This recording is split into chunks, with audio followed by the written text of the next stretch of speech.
Olá, pessoal.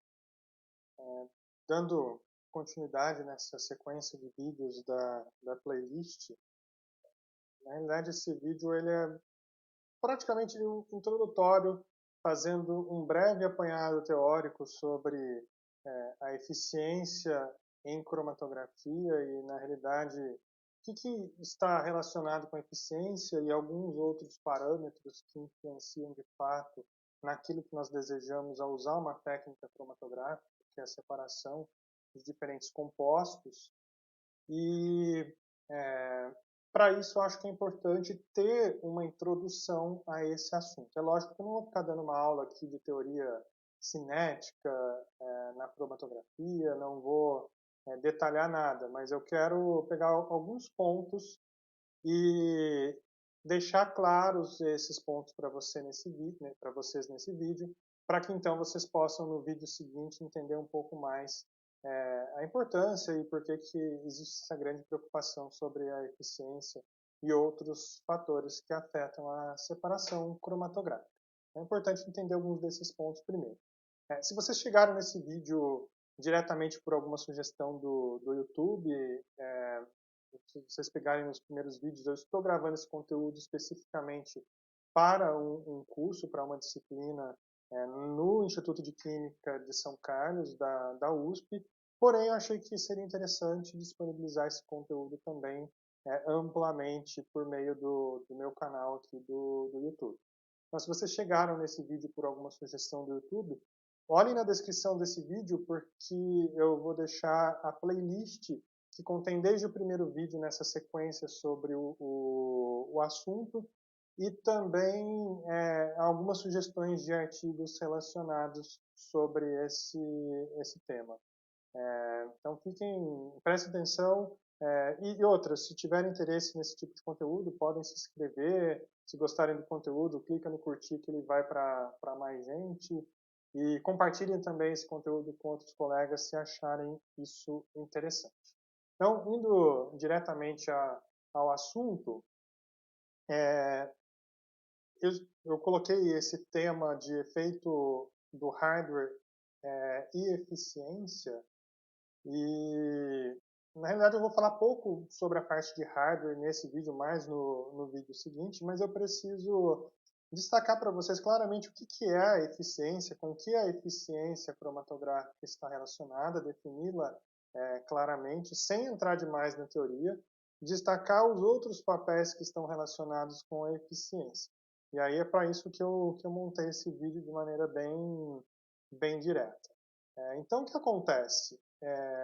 Um pico cromatográfico, ele aparece no cromatograma numa forma de banda. Tudo bem que essa banda aqui que eu desenhei, ela não está nem tão bem desenhada assim, ela está meio achatadinha, mas a ideia é, por que eu vejo um pico cromatográfico e eu não vejo uma linha bem estreita, praticamente sem base nenhuma, uma vez que eu estou injetando um volume bem restrito de amostra na coluna?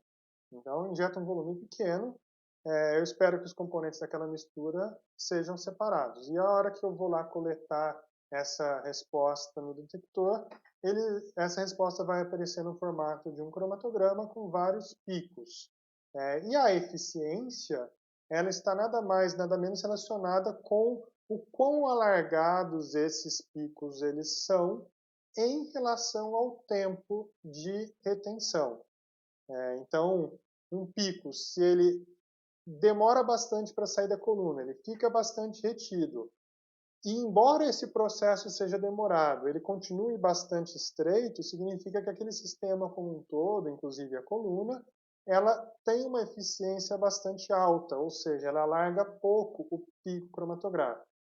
Por outro lado, se eu pego um pico que ele mal fica retido e ele é eluído de uma maneira muito larga, esse pico alargado e pouco retido, ele implica num cálculo de eficiência pequeno. A eficiência, para quem não lembra, ela é calculada de acordo com o número de pratos daquele cromatograma. E, basicamente, é uma relação entre o tempo de retenção e a largura do pico. Como se eu devido ao tratamento matemático, que não vou nem colocar aqui.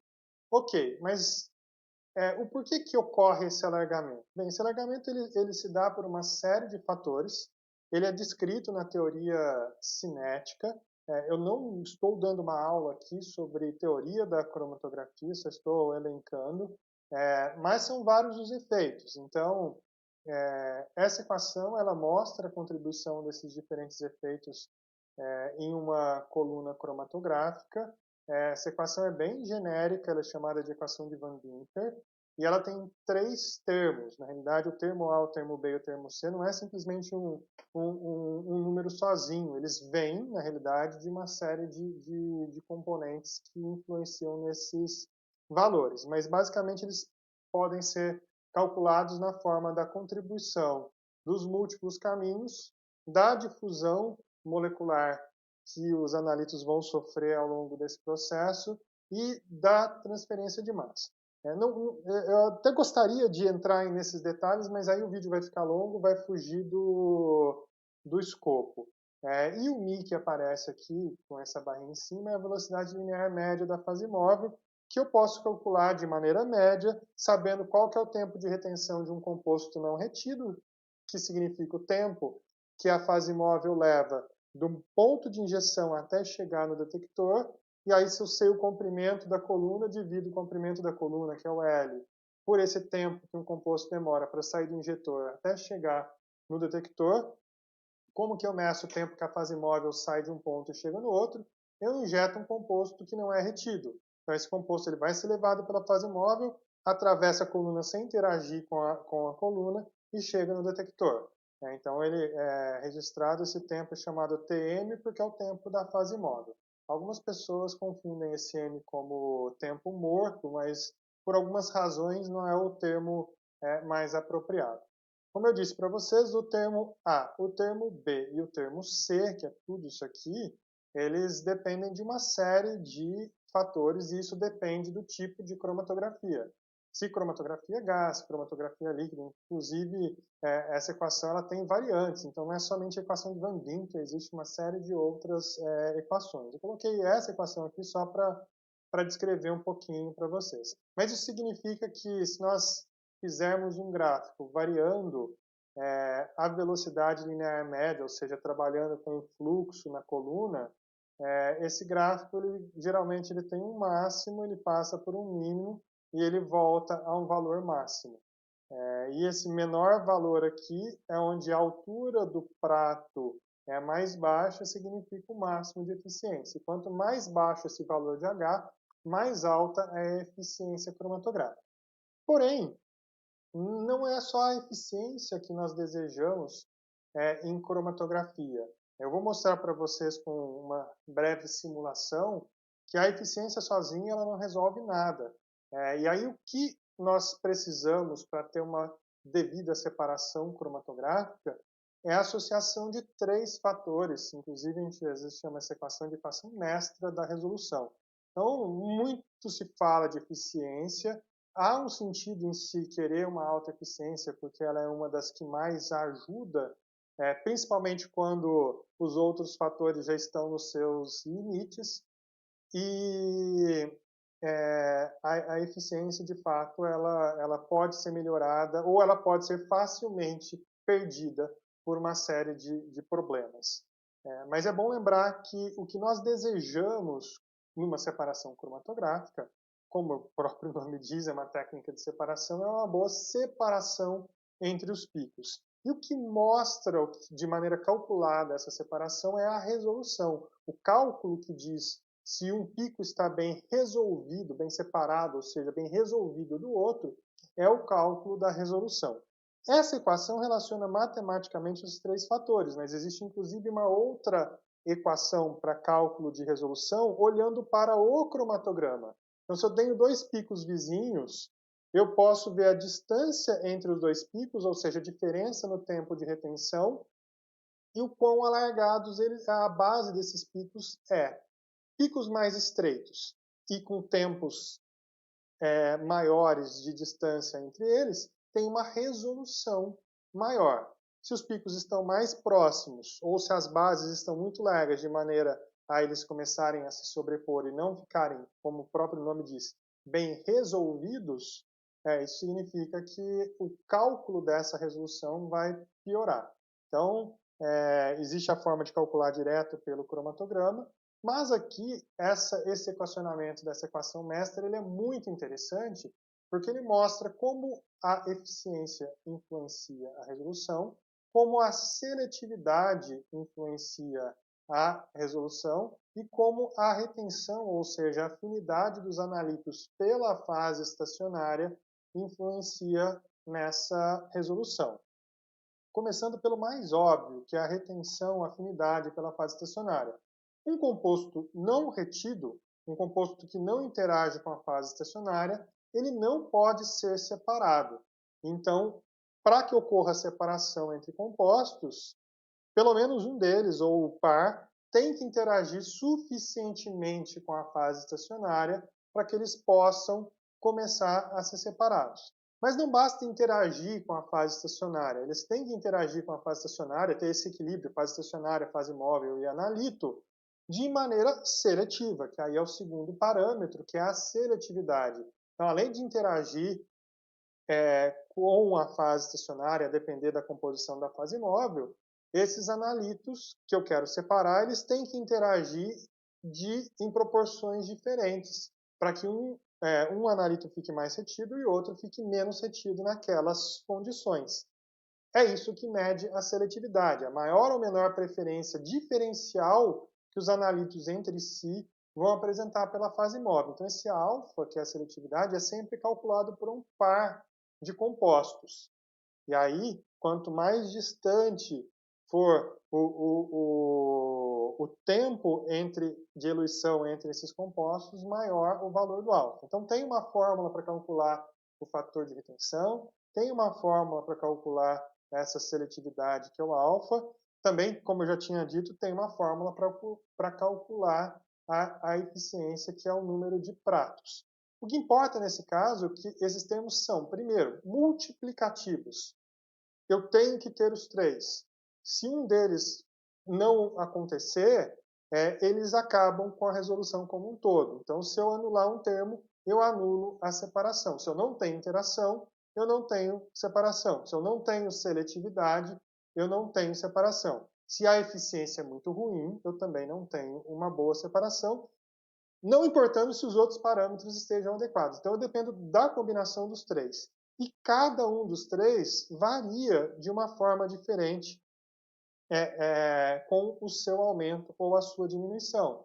Esse gráfico mostra bem, por exemplo, o número de pratos, ele não é linear, ele não tem um incremento linear. Ele depende da raiz quadrada do número de pratos, se vocês olharem na equação que eu acabei de mostrar.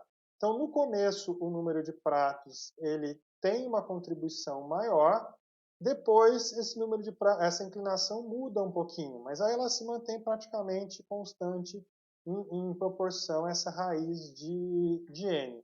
Então, quanto maior o número de pratos, quanto maior a eficiência, maior vai ser a resolução. Então, o eixo y aqui é a resolução, e aqui a influência isolada de cada um desses parâmetros. A retenção é muito interessante, o fator de retenção. Ele é muito importante no começo, vocês veem que ele praticamente não muda para valores mais altos de retenção, mas no começo ele é bastante importante. Então, tem que ter retenção, mas não adianta aumentar demais esse fator K. Por exemplo, de um valor aqui de 5 para 10, esse valor de K, a contribuição do valor de K na resolução é bem pequena. De 10 para frente, basicamente eu posso dobrar de 10 para 20 a retenção de um pico, e a contribuição da retenção na resolução quase não vai existir. E o alfa, de fato, é aquele que mais influencia em termos de inclinação dessa curva, porém, ele também é um dos mais difíceis para se conseguir para compostos muito parecidos entre si. Então, às vezes a gente tem uma seletividade muito pequena, então temos que ter uma combinação de uma boa eficiência com esse pouquinho de seletividade, a retenção adequada, para conseguir fazer uma boa separação. Mas se eu não tiver essa seletividade também, a separação não ocorre. Então, se eu zerar qualquer um dos valores, a resolução ela vai cair para zero, eu perco completamente. Nada melhor do que para enxergar isso do que fazendo uma simulação com esses valores. E aí eu vou mudar aqui a minha tela para uma planilha. Deixa eu ver se vai dar certo. Pronto, deu certo. Está aparecendo aí para vocês o... Espero que a resolução esteja adequada. E foi uma ferramenta que eu criei usando o Excel. E eu chamo de ferramenta resolução cromatográfica. Está aqui novamente a equação da resolução para vocês lembrarem. Mas o que é interessante? Na verdade, por que eu fiz essa ferramenta? Uma certa vez eu vi uma apresentação em que um pesquisador, um professor, mostrava um software em que ele mexia com o valor, numa barrinha, ele mexia o valor do número de pratos, mexia o valor da seletividade, da retenção, e os picos andavam ao longo do cromatograma e era muito didático para enxergar o efeito de cada um desses fatores. Mas eu não sei até hoje onde, se ele fez, ele que escreveu esse software, como que foi. E eu achei muito interessante, mas não consegui ter acesso a isso. Só vi a apresentação e mais nada. E depois de um certo tempo, um belo dia, eu estava estudando até um outro assunto e, por acaso, eu vi a equação da gaussiana, que é o que descreve os picos cromatográficos. E, na hora, acho que eu estava estudando dois assuntos e os dois se uniram. Eu falei, que legal, eu consigo, no Excel, simular o cromatograma e a contribuição da eficiência de cada um desses parâmetros no comportamento cromatográfico. E aí eu fui, as fórmulas estão escondidas, isso está escondido ali na planilha para não ficar poluindo, mas o fato é que eu consigo fazer uma simulação de dois picos com comportamento gaussiano. Aqui são os parâmetros que eu posso editar. Eu só coloquei como uma referência uma concentração para o composto 1 e para o composto 2. Se eu mexer aqui com esse valor, é o equivalente a diluir, ter uma proporção de 1 para 2, 1 para meio entre esses picos cromatográficos, como se fossem concentrações diferentes ou respostas diferentes de cada um dos analíticos no detector.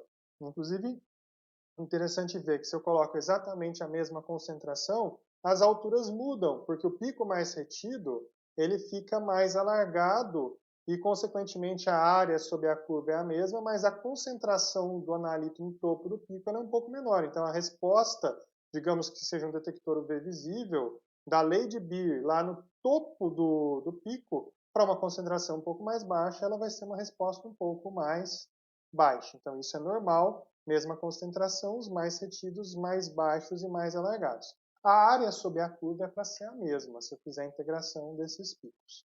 Nós podemos simular também aquele Tm ou T0, que é o tempo de retenção de um composto não retido. Nesse caso, eu estou simulando que um composto que não interaja com a coluna, ele vai sair aqui com 1 minuto nessa corrida cromatográfica. É lógico que se, vamos supor, eu tenho outro sistema, uma coluna menor, um equipamento com volume extra coluna menor, pode ser que o tempo de retenção de um composto não retido seja meio. E, obviamente, quando a gente muda isso aqui, todo o comportamento cromatográfico muda, mantidas as outras proporções. Deixa eu deixar aqui como um tempo de um composto não retido nesse sistema como 1 minuto mesmo, é um tempo razoável. E aqui nós temos os 3 fatores: fator de retenção, seletividade e o número de pratos. E aqui o cálculo da resolução, que é 1,75. Então vejam que interessante, se eu diminuir, por exemplo, a retenção para metade, como que a resolução diminuiu.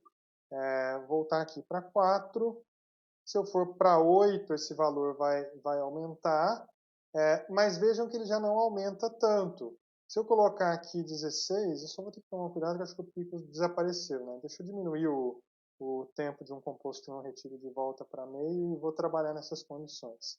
Então, vejam aqui, um fator de retenção de 4, 1,75. Vejam que não importa esse valor do T0. Se eu mantenho os outros parâmetros, K, alfa e N, nada muda, porque o cálculo da eficiência também leva em consideração o tempo de um composto não retido, indiretamente. E aí aqui, com um fator de retenção de 4, vou colocar aqui um fator de 10, 1,99. Se aumentar para um fator de 20, ele vai aumentar. Aumentou. Só que veja, de 5 para 10, aumentou bastante. Dobrar novamente de 10 para 20, o aumento é bem menor. Que é aquela explicação que eu tinha dado para vocês da curva praticamente atingir um platô para o fator de retenção. Vou voltar aqui para o valor inicial, 1,75 resolução, e aí vocês vão ver o quanto que a seletividade afeta. 1,15 não é uma seletividade ruim. Se eu aumentar aqui para 1,2, olha o tanto que os picos se distanciam. Se eu aumentar bastante a seletividade, e compostos que têm diferenças boas entre si, interação com a coluna, eles são bastante separados. Mas quando os compostos são muito parecidos, aí a separação é muito pequena. Vejam aqui um alfa de 1,05. Quer dizer que eu não consigo separar um composto com um alfa de 1,05? Não, não é isso. Desde que eu tenha uma eficiência suficiente, até posso separar. Vejam aqui, então, que primeiro o alfa influencia bastante. O fator de retenção ele vai ajudar um pouco, então se aumentar um pouco a retenção de 4 para 10, aumentou um pouco. Vejam que em 4 a resolução era 0,64 e com 10 ela foi para 0,73, aumentou um pouquinho. Adianta aumentar o fator de retenção para 20? Isso só vai aumentar o tempo de análise e a contribuição aqui vai ser muito pequena. Aumentou de 0,73 para 0,76. Porém, o tempo de análise, a demora para obter esse resultado, vai ser o dobro, praticamente. Ok. Como que eu posso melhorar isso aqui? Por outro lado, eu posso tentar aumentar a eficiência cromatográfica. Ela estava em 4.500 e agora, se eu aumentar para 10.000, já melhorou bastante, 1,08. Ainda não é uma resolução suficiente, mas veja o tanto que melhorou.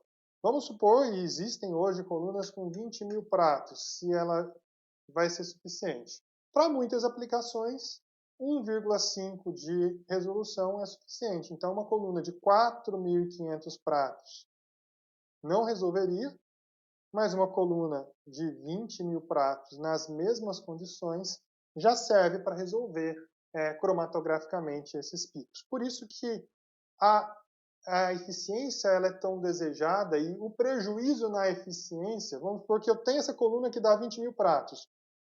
Por um problema de ajuste no sistema cromatográfico, se eu perder um certo número, se eu perder 5.000 pratos dessa coluna por outros problemas, já prejudicou um tanto a resolução cromatográfica. Então, vejam que é uma combinação dos 3 fatores, mas eu tenho que ter os 3. Se eu não tiver seletividade, eu tiver uma seletividade muito baixa, não importa eu ter 20.000 pratos ou, vou colocar aqui, 200.000.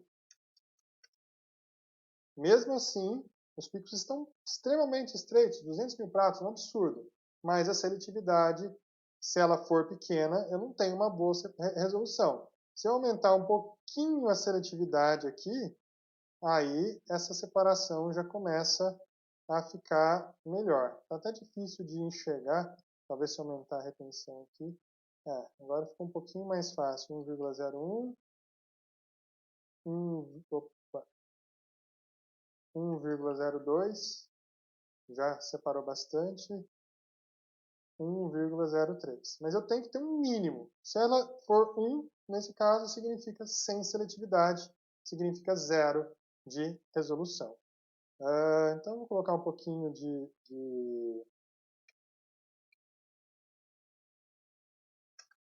separação aqui. Deixa eu voltar com o pico para onde ele estava antes.